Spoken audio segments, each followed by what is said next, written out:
जब भी किसी हाई प्रोफाइल व्यक्ति पर आँच आती है या उसे गलत कहा जाता है तो समझ लीजिए पुलिस प्रशासन अलर्ट हो जाता है।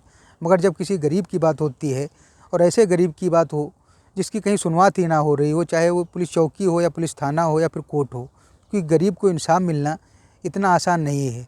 आज की कहानी में भी कुछ ऐसा ही संदेश है कि एक गरीब आदमी अपनी बेटी के लिए इंसाफ मांग रहा है, मगर उसको इंसाफ नहीं मिल पा रहा है। काफ़ी मशक्क़त के बाद, काफ़ी मुश्किल के बाद उसको इंसाफ मिलता है अपनी बेटी के लिए।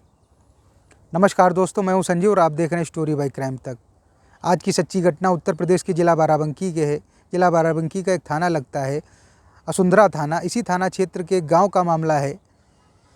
दरअसल इस गांव में एक गरीब परिवार है, मगर वह गरीब जरूर है मगर वो खुशहाल है। खुशहाल इसलिए है क्योंकि वह मेहनत मजदूरी करके अपने परिवार का भरण पोषण करता है। ये परिवार खेत में सब्जियां उगाता है और दिन में सब्जियां तोड़ के शहर बेचने के लिए जाता है। इस परिवार का जो मालिक है वो सब्जियां बेचने चला जाता है और इस परिवार की जो बेटी, जिसकी उम्र 17-18 साल है, वो दिन भर खेत में सब्जियां बचाती है, खेत की रखवाली करती है ताकि कोई जंगली जानवर या पशु नुकसान ना कर दे आके। 23 दिसंबर को पिता शहर से सब्जी बेच के घर वापस आ जाता है। रात होने को थी और घर आके अपनी पत्नी से अपनी बेटी के लिए पूछता है कि वो कहाँ है।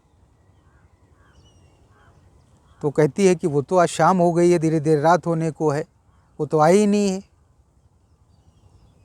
पिता जैसे ही ये बात सुनता है तुरंत ही अपनी बेटी का पता लगाने के लिए खेत की तरफ दौड़ा दौड़ा जाता है। वहाँ पहुंचकर उसकी बेटी उसको कहीं नहीं मिलती है। आधा एक घंटा गुजर जाता है, तब तक कि गांव के 5-6 लोग भी पहुंच जाते हैं और साथ ही उसकी लड़की को ढूंढने का प्रयास करने लगते हैं।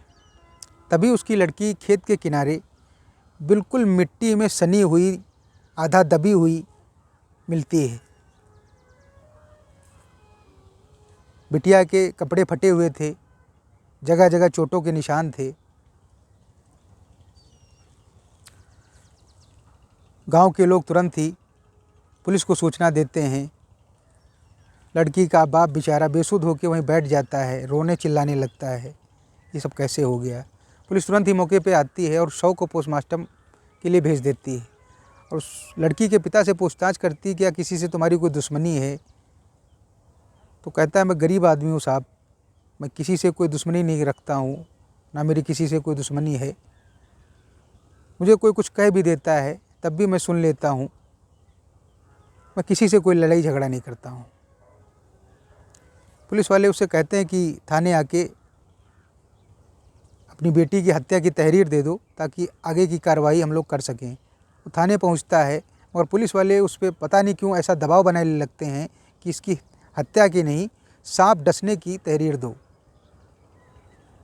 तुम्हारी बेटी की हत्या नहीं की गई है, बल्कि सांप ने काट लिया, उसकी वजह से मौत हो गई है।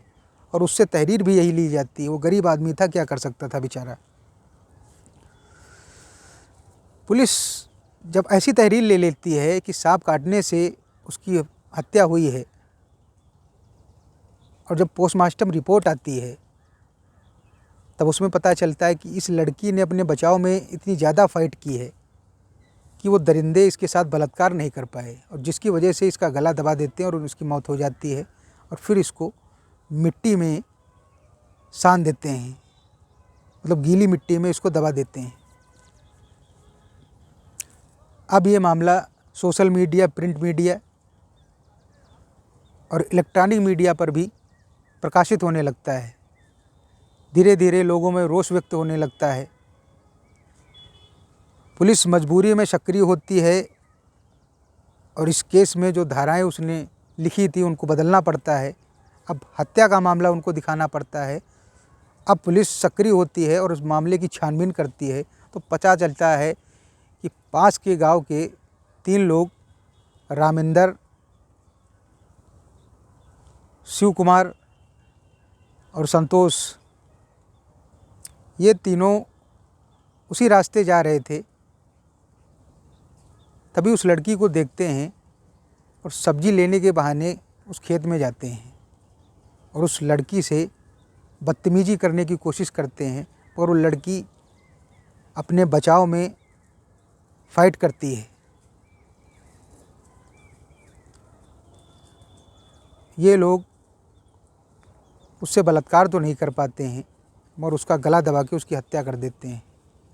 पुलिस तीनों को संगीन धाराओं में मुकदमा दर्ज करके जेल भेज देती है।